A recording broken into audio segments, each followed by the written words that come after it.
Today we're going to talk about rings. Okay, so what's a ring? Well, a ring is a set with two binary operations, plus and dot. And R plus, if it's a ring, is an abelian group. All right, so the operation is commutative. I have an identity, and every element has an inverse under plus. My only requirement for R dot is that it be a semigroup, which simply means it is associative. Then I have to have a way to mix plus and dot, and the way I mix those is assuming the distributive property. So I also have those laws, namely A dot B plus C is A dot B at A dot C, and it's true the other way. Remember, R dot's a semigroup, need not be commutative, so I have to assume the distributive laws holds regardless of the order. Some good examples to keep in mind would be if I take the rationals, or I take the integers, or I take the reals, under addition and multiplication, lo and behold, that is a ring. If you want a finite set that's also a ring, you can look at Zn, that is multiplication and addition modulo n, where n is a positive integer, and that's seen to also be a ring. So there are some examples of rings. Now, once we have a ring, we can add a few more properties to it. We say R plus dot has unity in case we have an identity for R dot. So if there is an identity for R dot, remember, R dot's a semigroup. If it also has an identity, we call that a monoid. So if R dot is a monoid, then we say R is a ring with unity.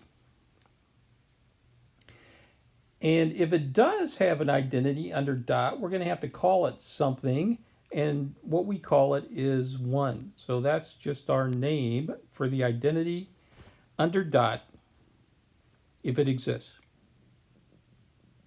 Now, remember, R plus is an abelian group, and if it's an abelian group, it also has an identity, so we're going to have to call it something, and so we call it 0. So what's 0? The identity that we know is there under R plus. Then additionally, just for consistency and notation, remember R plus is a group, so every element has an inverse. So if A is an R, what are we going to call its inverse? And the answer is we call it minus A. Minus A means the inverse of A under plus. Now, A may or may not have an inverse in R dot, but if it does, we're going to have a name for it. And what is the name for it? A to the minus 1. So what does A to the minus 1 mean? It's the inverse of A under R dot. It may or may not exist. What does minus A mean? It's the inverse of A under R plus. We know that that always exists. Also a matter of notation, we're going to get lazy sometimes. And instead of writing A dot B, which is too hard, we're just going to write AB. Okay, so there you have it. Once we've done that, let's prove a theorem. So suppose R plus dot's a ring. Then if I pick anything in R, if I take the additive identity under plus and I multiply it by R, I'm going to get 0. Now remember, dot need not be commutative, so I'm also going to prove that if I take R dot 0, that is in the other order, I also get 0. So that's a result that we're not surprised by, but the curious thing is it's true in general. Where what? 0 is the additive identity in plus, and 1, when it exists, is the additive identity in dot. So here we go. I look at 0 plus r. I write 0 in a smart way. 0 plus 0. By the way, this argument looks awfully familiar to one that you've already seen. So I write it as 0 plus 0 dot r. And then remember, I've got the distributive properties up here. So that's 0 dot r add 0 dot r. Now, but the point is what r plus is a group. And I've just shown that 0 dot r is idempotent. But the only idempotent element in a group is the identity. And what's the identity under plus? 0. Hence I have shown 0 dot r is 0. I've done this piece. Now I need to show r dot 0 is 0, and I claim the argument is similar. And in the homework, I'm probably going to ask you to give me this similar argument.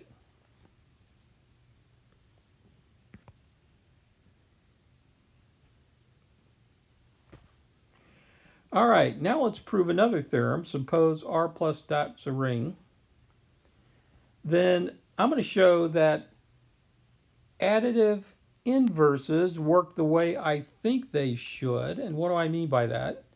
That if I have A and B and R, then the additive inverse of A dot the element B is the additive inverse of A dot B,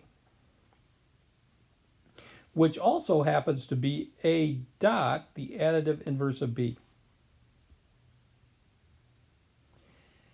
And then I'm going to use that to show that the additive inverse of A dot the additive inverse of B has to be AB.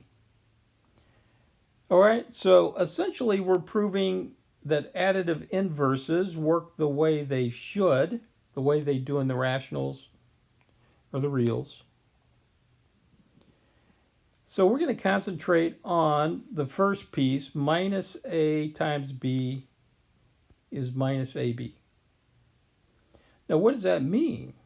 What it means is that if I take the element AB and I add it to this, I should get 0. Now, and I should be able to add AB to this either direction, but the point is, since R plus is abelian, I just need to show this direction. That minus A dot B, add the element AB is 0, because what? AB add minus A dot B, well, that's the same thing because R plus is abelian. Okay, so now I'm going to look at this piece over here. So I take minus AB and I add AB. What can I do? Well, I have the distributive property still, so I factor out a B on the right-hand side. That's the inverse of the distributive property. And what I get is minus A plus A dot B.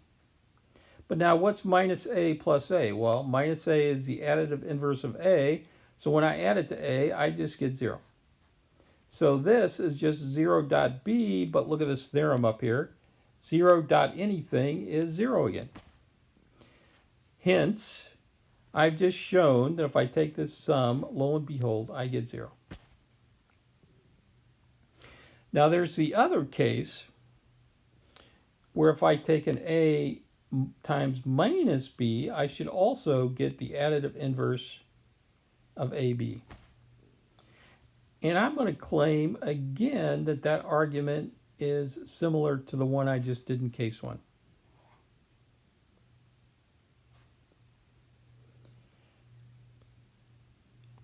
And again, I think I'm going to have you repeat that argument in the homework.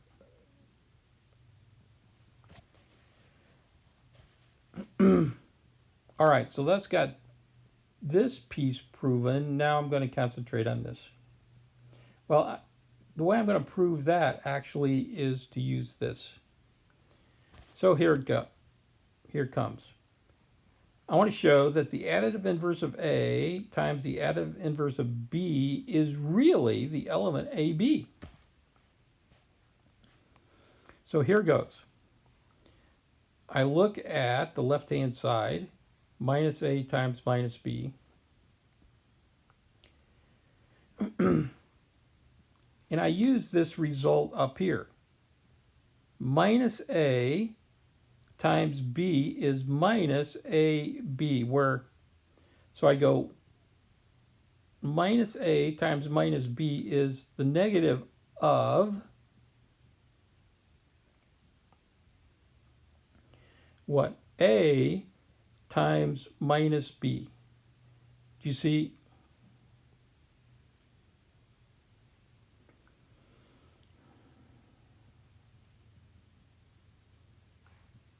And now I look at the very inside here. The first times minus the second by case 2. The first times minus the second is minus those two, right? So A times minus B is a minus AB. And now what do I have? I've got the minus of the minus of AB. And when we looked at groups before, we saw that the negative of the negative is that element back. And there you have it. That theorem is proven.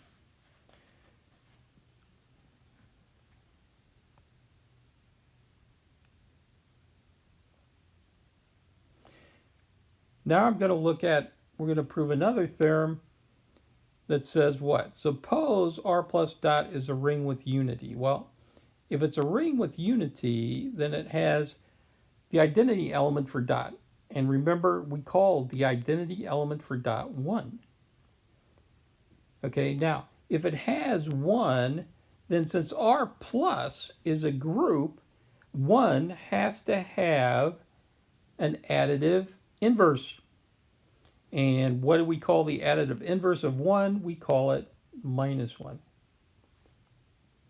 So now we're going to prove that the additive inverse of 1 acts like we should, in particular that minus R is the same as the additive inverse of 1 dot R.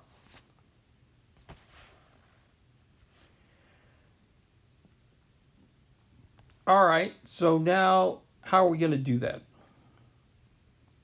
Well, actually, I'm going to use the previous theorem.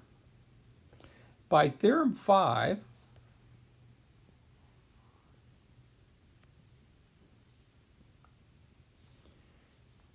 what do we have?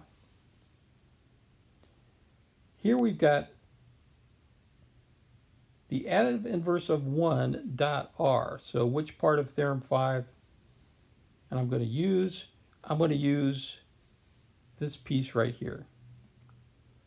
Okay, so the additive inverse of A dot B is the additive inverse of A dot B.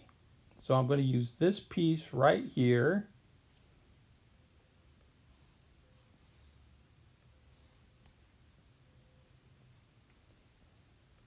And here goes. The additive inverse of 1 dot R is the additive inverse of what? 1 dot R. But remember, 1 is unity, so 1 dot anything is that thing back. And so the insight is I just get minus R. And there you have it. By the way, again, dot need not be commutative. So there's another theorem that I think I will have you do, that the argument's going to be similar. You're going to use theorem 5 again, but the other piece. And that is, it's also true that what? R dot minus 1 should also be minus R.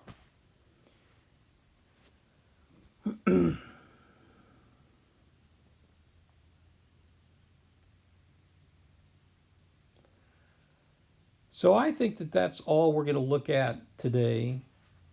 And I'm going to end this tutorial here.